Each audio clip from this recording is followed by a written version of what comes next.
So, everybody, this is Shaun and Lee Fennings, and you would have seen stuff from them with the Rok Soba label. Here it is. I realise that the mug's the wrong way round for a right-handed person if you want to see the moth.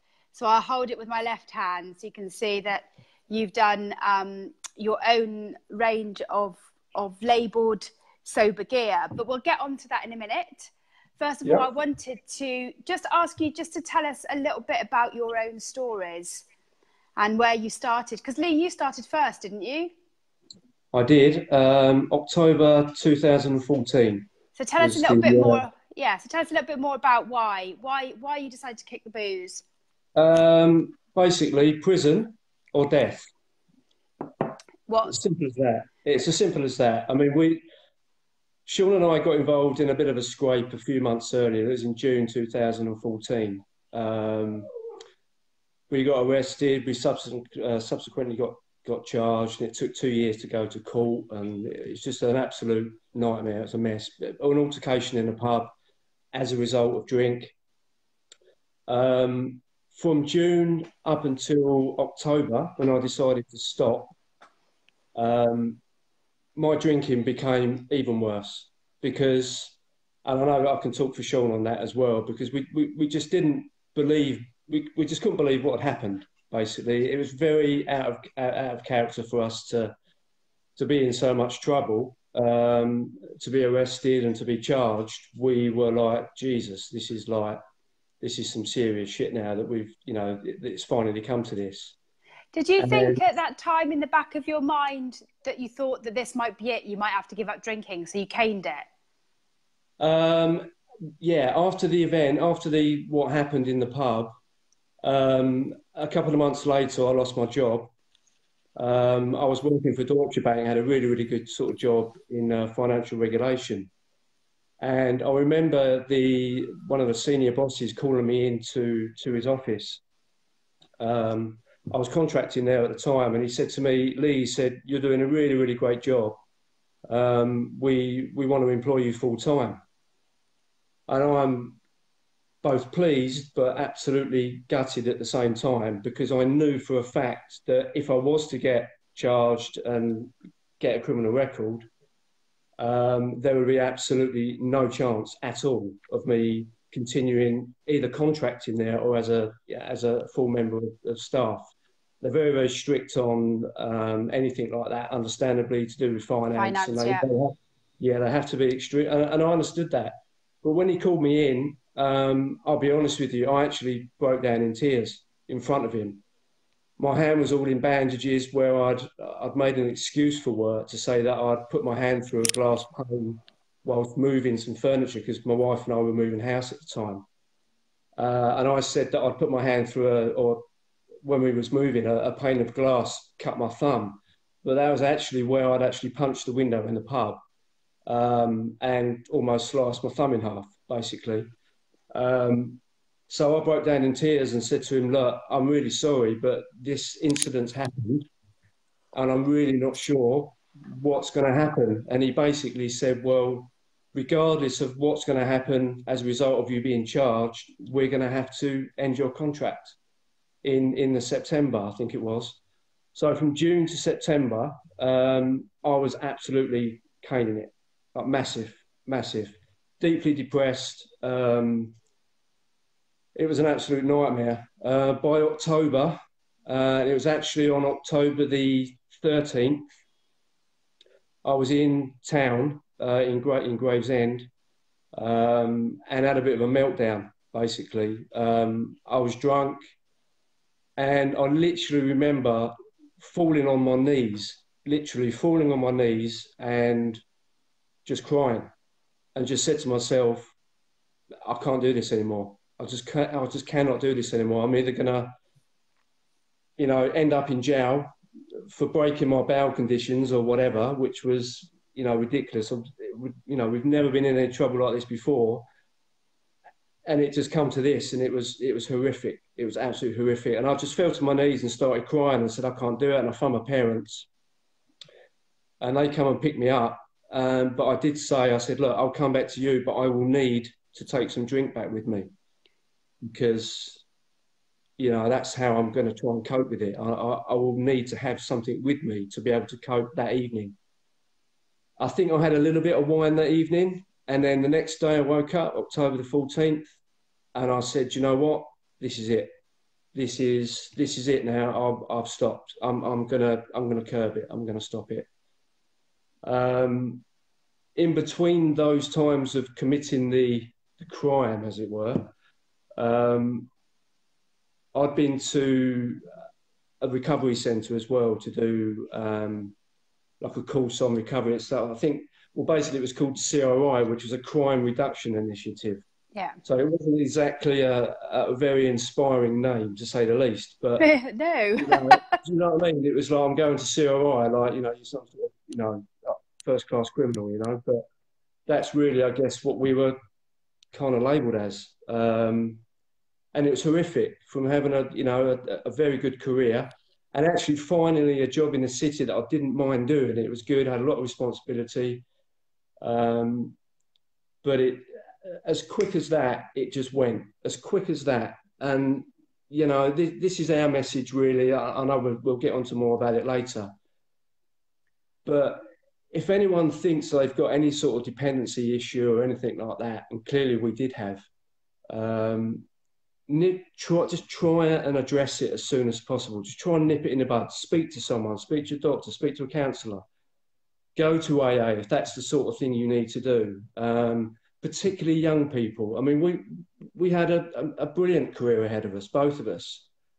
And that was wiped beneath our feet in a matter of a few minutes in a pub, acting ridiculously.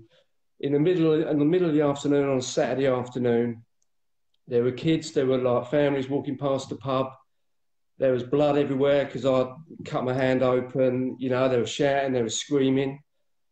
And now when I see that, not necessarily that scenario particularly, but when I see that, I now look at it and go, do you know what? That was me. I just can't believe that we were like that. And we weren't always like that. Don't get us wrong. We weren't like thugs or nothing like that. But in the heat of the moment, yeah, just dickheads, yeah. But in the heat of the moment, it got pretty crap, basically. So yeah, but in October I stopped, and I've not. It was tough, and it still is tough. Every single day is tough, but you know, well worth it. Every single minute of it's been worth it. I mean, for what we've achieved, and you know, we nearly lost our family. You know, we lost our jobs. I nearly lost my wife. My wife, actually, the morning I came back on the 14th of October from my parents, she had, I didn't know this until we did the documentary film a few weeks ago, but she'd actually told me, and I'd completely forgotten, probably wrapped up in everything, that she basically had her bag packed. Cat was in the basket. She was there. She was at the door, and she was saying, basically, I'm leaving. I've had enough. Can't bear you any longer like this, killing yourself. So let me stop you there a minute, Lee, because I'm going to come back to talk a bit more about your journey in there. But let's just hear a bit from Shaun. So, sorry, I'm rubbing it on a bit there. No, it's fine. Do you know what? Do you know what, Lee? It's probably the most I've heard you talk about, because I've met Shaun far more often than you. So it's the most I've heard from you about it, and it's really, really interesting. But I want to just weave in Shaun's story to it. So when did you decide to give up, Shaun? You know, was it a catalyst from your brother, or after that incident?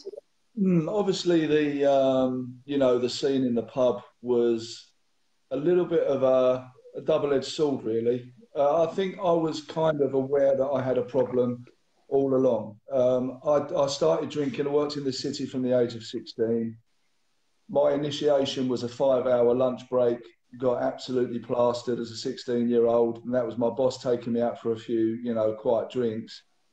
And I quite liked it. And, do you know what? With all of that in hindsight, probably for 10 years of that journey, I was just having a lot of fun, just like any young lad was. And I was in control of it. And I was probably more of a binge drinker. I wasn't relying on drink. It was all about fun. And I think, the tables turned over the years. And I've said this before, but you know, when you have a family and you've got mortgages and responsibilities and a stressful job, I think most of us sort of look for some sort of I don't know, some release. And for me, it was alcohol, and I did recognise that I began to drink more and more to you know, to kind of cure the stress. And you know, Lee and I both suffered mental health issues. We, you know, for pretty much most of our lives, which I think was compounded with a stressful job in the city. So with that as well, it kind of took hold, I would say, probably 15 years ago, quite seriously. So sort of winding forward, I guess I was getting home every night from work, cracking open at least 2 bottles of wine. And working in the city, I'd have at least 6 or 7 pints of Guinness during the day, and probably a couple of cheeky glasses of wine on the, you know, before I came home. But with all that in hindsight, after the incident in the pub, it was, yeah, a little bit of a wake up call. But again, because of the stress that put on the pair of us, you know, we were going to court and we were being told by our barrister, pack your bags when you come in for your, you know, when you're the final court day, when we was going to hear about our sentence. He said, prepare yourselves. We think you could potentially go down for anything up to sort of 4 or 5 years for what you've done. So that kind of hit home, but again, as a little bit of a release, even after we kind of were sentenced, and thankfully we didn't go to prison, but we were on a suspended sentence, I actually started to drink more. So did, the same as my brother. You know, Lee and I we were distraught, but our coping mechanism once again was that evil, you know, devil's juice, alcohol. So Lee had hit his rock bottom point in October. I kept going and I kept going and I kept going, and it was worse than ever. I mean, it was copious amounts of alcohol I was consuming, and I'm not proud of it, but I had a drink drive ban during that period. You know, I just thought I was indestructible. In fact, I wanted to distract myself, and I think Lee will say the same thing. Totally. It was like, I just don't really want to be here anymore. That was how bad we both felt. But, and you know, winding forward, it was New Year's Eve celebrations, 2014 coming into 2015. I remember drinking a whole bottle of rum, a bottle of wine, and alongside those, kind of chasing with a pint of Guinness. So an absolute copious amount of alcohol. And makes me feel ill just hearing that. It's mad. Yeah, it's mad. But, you know, it started off, I was happy, and then it started to get ugly. Kind of the Jekyll and Hyde situation kicked in, and I actually passed out on my girlfriend's kitchen floor. And obviously my girlfriend called the ambulance, and for some reason, I thought they was going to section me because I was actually going berserk. I didn't know what was happening, but I thought they wanted to section me. So I got quite lippy with the ambulance guys. Subsequently, the police were called. There I was, carted into the back of a police wagon, and I spent my New Year's Eve in a cell. So, you know, if you want to call it the epiphany, for me, Laura, that was the epiphany. Spending my New Year's Eve in a cell, waking up early hours of the morning to be interviewed by the police, and really and truly to be told at the age of 46, shouldn't you be behaving a bit more responsibly? The penny dropped, and I haven't had a drink since that day, Laura. Thing is, Laura, I mean, I'd been sober 3 months at that stage, and I remember Shaun at the Christmas party. Now, when I went to the Christmas party in a pub, I was, 2.5 months sober. Shaun cracked open his own bottle of, what was it, David Beckham type whiskey that he at the table, and said to me, "Bro, have a whiff of this. It smells gorgeous." That was cruel. And it was cool, but mean. Yeah, but you know, Shaun was still in the grips of alcohol. Do you know what I mean? His blinkers, you know that was Shaun. I was in a different mindset. And the situation would have been the same if Shaun had stopped, and I'd have been drinking. I would have probably cracked open a bottle of vodka and go, "Bloody hell, bro, this is spot on, this is beautiful." But then when I spoke to Shaun the next day on the 1st, or heard from him via a text or whatever it was, that he'd just come out of a cell, I thought, shit, man, this is ludicrous. This is like, you know, I'd stopped for a few months at that stage, and then Shaun said, "This is it, bro. This is it. This is enough now." You know, and that was his epiphany. I mean, mine was the fact that I just was consuming my alcohol so much that I just literally fell on my knees and started crying and just could not cope with it anymore, because I just knew that I was killing myself, and that's really what I wanted to do. I didn't want to take some tablets, and although I tried before to take a load of tablets with vodka and whatever, I was trying to destroy myself slowly through alcohol, and that was basically what I wanted to do. I wanted to kill myself through alcohol. But it wasn't only killing me, it was, you know, you're selfish when you're in the grips of alcohol, you become extremely selfish. And I was selfish, and I didn't really care about anyone else when I had under the influence. I just wanted to drink and drink and drink, and didn't really worry about the consequences. I think with also being selfish, one of the other things that I recognised within myself post, you know, the drinking days was the deceitfulness that came with it, Laura. And I found myself hiding drinks. I found myself drinking bottles of wine, red wine, and topping up the bottle with water and putting it back in the cupboard, because, you know, parents, friends, loved ones knew that you had a problem, and you kind of knew you had a problem as well. But it's awful when I look back, because it was so deceitful. I used to hide wine outside the house and go and grab it. You know, I've only had one bottle. I probably would have easily consumed 3 after work. And, you know, absolutely terrible. But there's always that degree as well of denial. You kind of think, yeah, okay, you know, I haven't really got a problem. I just like a drink and whatever. Well, you know, we did have a problem. It's just a shame that we had to, you know, they say it takes you to, you know, hit the gutter to realise that a change is needed. And it is such a shame. But we've kind of taken all of that badness as a positive, because without those situations, Lee and I wouldn't be sat here speaking to you, Laura. If we'd have got away with it for longer, we would still be doing it now. So God, some people would say speaking to me is a bit of a penance, to be honest. But anyway, let me take you back then. So you both made a decision. You both made a decision actually that was a real tipping point decision. There was no umming and ahhing about it. You'd got to a point where actually you knew it had to change, and therefore your commitment at those 2 points in time was incredibly strong. So you had something that I consider is really important, which is a really strong sense of drive and purpose and commitment. What were the first steps that you took, and what were the things that you found hardest early on? Well, for me, I became a little bit of a hermit, to be honest. So I stopped in October. There was certainly a good 2 months after that where I just didn't want to associate myself with anyone. I didn't want to go into town. I didn't want to feel any of those triggers with pubs or anything like that. So I would just stay in. Did you plan all of that, or was that just a natural sense of you knew what you needed to do? That was just a natural thing for me. I just needed to. I felt like I just wanted to be on my own. Just literally, I wanted to curl up in a ball and just hide under the duvet for 2 months. Or you know, at that time, I just felt like I wanted to do it forever. But you gradually come out of that. It did take me a couple of months. And then we'll probably pick up on it a bit later. But I felt like I actually needed to do something to try and get my mind occupied, because being alone and just sitting there doing nothing, and I wasn't working. I was off sick.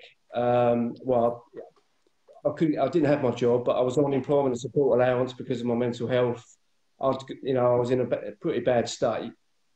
But I thought, just sitting here and mulling over everything that I've done and all of the shit that I've caused and this, that, and the other, I just thought, I've got to try and do something to try and get out of this hole, basically. So in December, late December, I picked up my camera and started just to take pictures. and I loved it, and I just carried on with that, and that for me was a massive, massive weight off, and it was like an escapism. That became my kind of obsession, really. Instead of alcohol, it became photography, and subsequently travel and spirituality and all of that sort of stuff.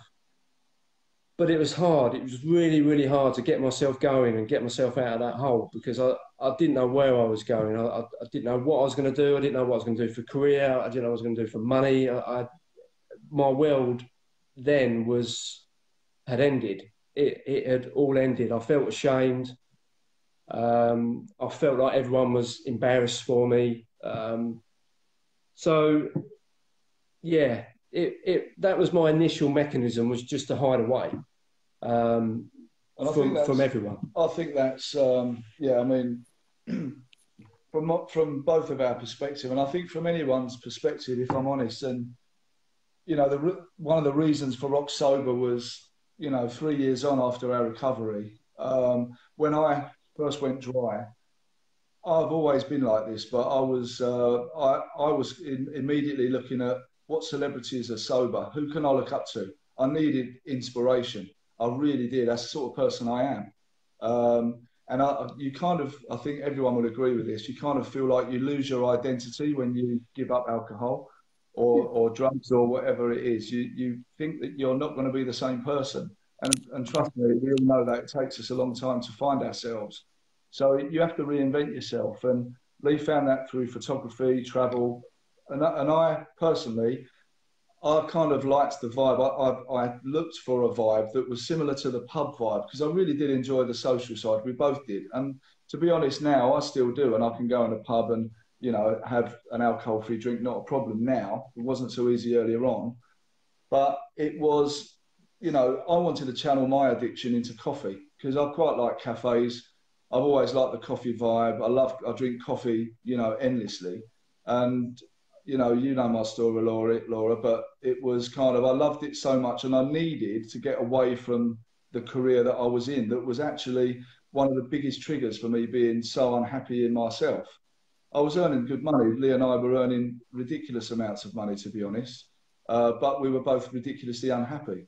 So, you know, my first decision was, I've got to break away from sales, finance, the city, the stress. I want to burn my suits. You know, I want to grow a beard. I want to have tattoos. I want to be me, for God's sake, because we were both shaped, and everyone knows in that corporate world that, you know, you kind of become a little bit of a puppet. And, you know, at the ripe age that we was when we had our epiphany, I'd had enough of it way, way, way before that. And I know it's not easy to break free from that.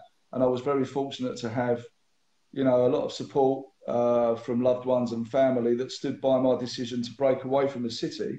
And I loved coffee so much that I actually trained to become a barista, and, you know, went on to having a coffee truck and doing festivals, which was great fun.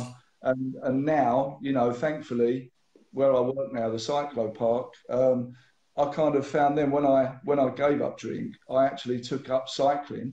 And my local cyclo park, the local cycling facility up the road from me, I just volunteered. I wanted to give something back, and I was helping disabled people, you know, kind of riding them around the track, trying to sort of, you know, give something back to the people that I felt would deserve it of my time, rather than wasting it in a career that I hated.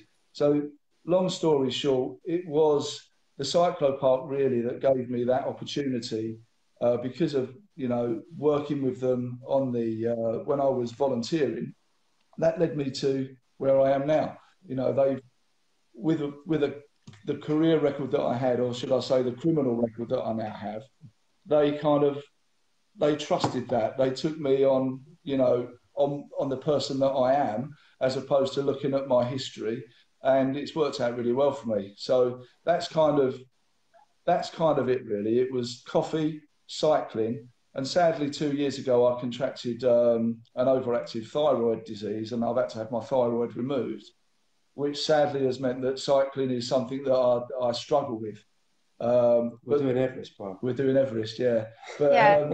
You need to inspire confidence. Yeah, but you know that again, taking a positive from that, it allowed me to persuade my girlfriend that I need two wheels and I can't ride my cycle anymore, so I've got to buy a motorbike. Oh no, so you're not using that as an excuse. Oh goodness sakes, that's ridiculous.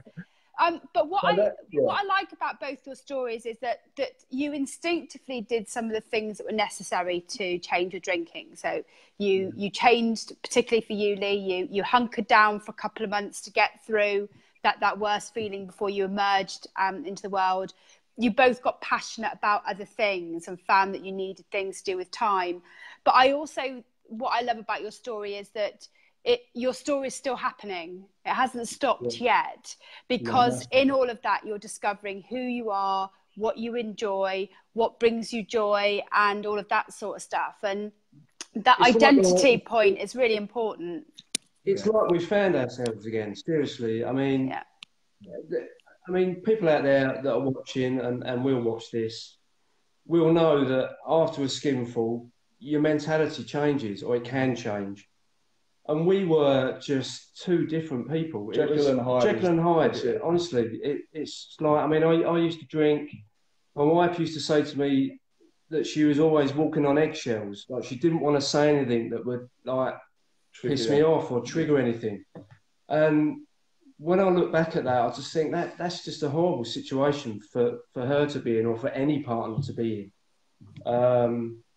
But now, you know, we're showing our true colours now. This is who we are. This is the real us.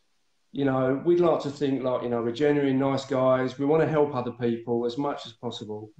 And we want to inspire other people. We're not about saying to people, oh, you've got to stop drinking. It's going to kill you. It nearly killed us. You can't say that to people, because you'll just get the door shut in your face. No, not until people are ready. Yeah, we just want people to realise that it can overtake your life, and it can be extremely dangerous, and it can be life-destroying. I mean, we were so lucky that we had our family that supported us. I mean, my wife, Shaun's girlfriend, our parents were absolutely phenomenal, absolutely phenomenal. And if it wasn't for them, well, I really don't know where we would have been. Honestly, we wouldn't be here now.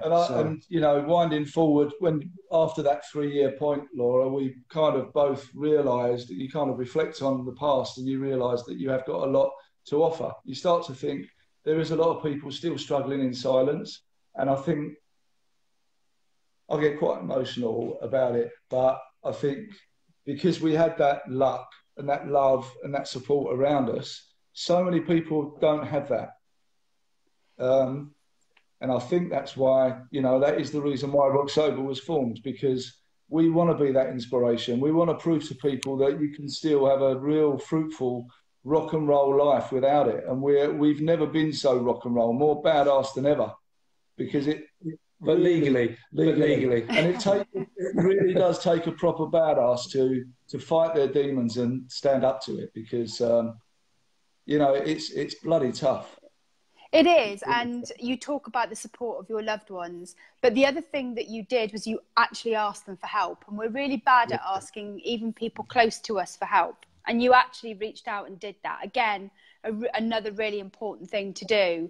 But you're right, if you don't have that, or you're not confident enough to do that, then your stories and what you do is part of asking for help. You know, the Club Soda community is part of being able to at least ask somebody for help, even if they're not that close to you, as a step on the way. And I think that's really important too. Tell me a bit more about Rok Soba and why you came up with the moth and all of that sort of stuff. Well, Shaun actually spoke to me about it. He'd had a dream. I literally had a dream. A vision. And I know this sounds a little bit cheesy, but he did. He said to me, look, Lee, he said, I've had this vision last night. And up came the name Rok Soba, but not spelt rock, R-O-C-K, and sober, S-O-B-E-R. Sober as in S-O-B-A and rock, R-O-K. And I thought, yeah, I quite like that. That's pretty cool. And we sat down, and Shaun said, like, you know, why don't we do something? Why don't we do something to try and help inspire other people to do with, you know, sobriety and addiction and all that sort of thing? At first, I was hesitant because my mental health at that stage, and even to this day, is still quite complicated with various things.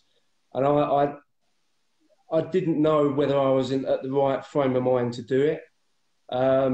But we basically said after 3 years of our sobriety, we should now then be ready, both of us, to do something. We wanted to build up it is a case of building credibility, and you're never really, free of alcohol. The demons are there for both of us, and I'm sure for all of you guys. So 3 years seemed the right time because we couldn't have created Rok Soba 3 months in our journey. It would have been ridiculous. So I think after 3 years, the ups and the downs, what people are going through, and we never claim to be people that can. We're not professional advisors like you guys at Club Soda. I'm not a professional advisor. I just talk a lot.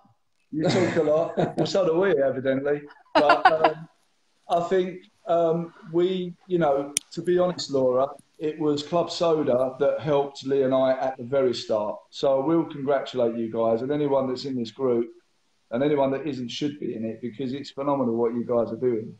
And I suppose you were the ignition. You kind of, the conversations that you read and get involved in and engage with, you suddenly realise that there are other people. Well, it's relatable. It's totally relatable. So that was the start, really. Club Soda was the ignition, and then we kind of learnt to drive the car, and now we're motoring ahead. But it is so important that if some people are ashamed of asking for help, you've got to. You really have got to. You've got to be honest to the ones closest to you. You've got to be open.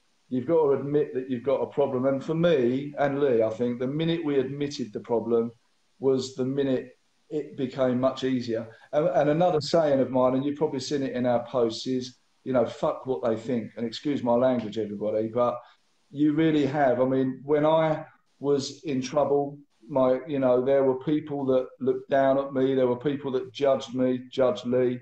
Some still do. So hope they're watching, because, there's a point to prove there. One of those.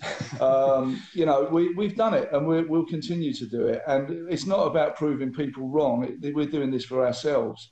But it's just such a shame that you do get judged, and it has affected our career. But thankfully, Rok Soba for us, Laura, has been the saviour. I mean, for Lee and I, if one of us ever turns to drink, Rok Soba's dead in the water, and it never will. But for that reason, that's the push and the shove that we've got for each other. We've got each other's backs properly here, because Rok Soba is the foundation for us. Yeah, and it's also your ongoing accountability, really. It's a bit like if I told everyone here that I'd started drinking again, I think everyone would be massively pissed off. So even though I'm very open about anyone's able to pursue their own goals, I've created something. So I've got an ultimate accountability now at 6 years this week to everybody else. And I guess Rok Soba does that for you as well.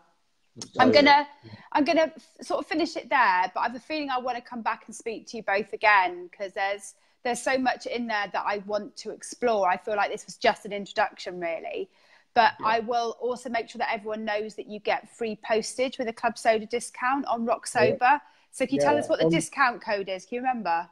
Yeah, it is just Club Soda. So at checkout, just put in Club Soda and you'll get free postage. Wherever you are in the world, we'll post it out for nothing. Yeah, so. And it's Rok Soba, oh, wait a minute, tell me. RokSoba.rocks, ROCKS. Cool. And obviously we want to raise money for you beautiful people. So, Moving Mountains is out there. Can we just say, Laura, just very quickly, I know you want to scoot off or whatever, but that's right. One thing that we're passionate about is we want to give something back to you guys, and we also kind of want to give something to the Prince's Trust, who are doing a lot for kids, 11 to 30-year-olds, helping them with homelessness, addiction, all sorts of problems. So for those of you out there that don't know, but we're planning next March to do an Everest base camp trek. It's going to be a 13-day trek to Everest base camp. So we'll be climbing to I think it's about 17,600 feet. And we're doing it all for charity. We're doing it for Club Soda and for the Prince's Trust. We've got potentially an event lined up in late summer where we've got some wicked bands that are coming to play. There's Broken Dollars that are hopefully going to be, well, they will be there. They're going to be headlining the act. So we've got some wicked people that are going to be at this event. Now, the event can hold up to 3,000 people. It will be ticketed. So we want you, Laura, if you can make it, you know, all your listeners, whoever can come down. It will be a ticketed event, but the ticketing cost will basically be kept safe. And at the end of our trip, we will obviously get all the money and we'll be dividing it between you guys and the Prince's Trust. And we will be sharing your fundraising pages and stuff like that as we go along, and we'll be talking more about that, and probably doing an event with you at some point, which when we get around to sorting it all out. Because we were Shaun and I, it was literally on the day of our documentary, we set up the GoFundMe page, and we didn't know how much we were going to raise. So we said, should we just try and raise £5,000? Should we try and do 10 grand? And we said, you know what? We sort of said, look, we've come this far, and it's a massive target, but you don't ask, you don't get. Let's go for 50 grand. So, you know, potentially you guys each, if we reach that target, and it's a bloody big target, because we've got basically we've got to try and raise £1,000 a week. If you look at it like that, until we go, which is going to be bloody difficult. I mean, we're no doubt about that. But with this gig coming up and potentially another one beforehand, we should meet our target, we're hoping. And you know what? But in Broken Dollars, guys, if you're sober, you like rock and roll, Broken Dollars are the act. The lead singer's been sober as long as we have. They are awesome. They're absolutely I need to send amazing. Jen down. Cool. So we'll share your fundraising stuff, and we'll be doing a little bit more about that over the next few months, and hopefully some events and other bits and pieces. So I'm hoping to have you back as well to talk a little bit more and tell us a bit about the training you're doing. Well, yeah, that we are. Well, come on. We haven't started yet. Be honest. We're actually in talks at the moment with a local gym. I approached them a few weeks ago to see whether they'll sponsor us and pay for the training and like a one-to-one, like, you know, maybe we can have a PT each. And if not, whatever. at least start with the steps outside your house. Come on. Yeah. So, but yeah, I mean, when I went to Nepal last year, I did a very small trek, and that was only a couple of 1,000 meters, I think it was, and that absolutely killed me. So I know, and we know, that we've got to get fit. I mean, I've got some health conditions anyway, because I'm type 1 diabetic. I've got to be careful with things like the altitude and things like that. You're going to need to get fit. You need to get muscles like me. Yeah, well, yeah, that's it. But we will. Wow. We will.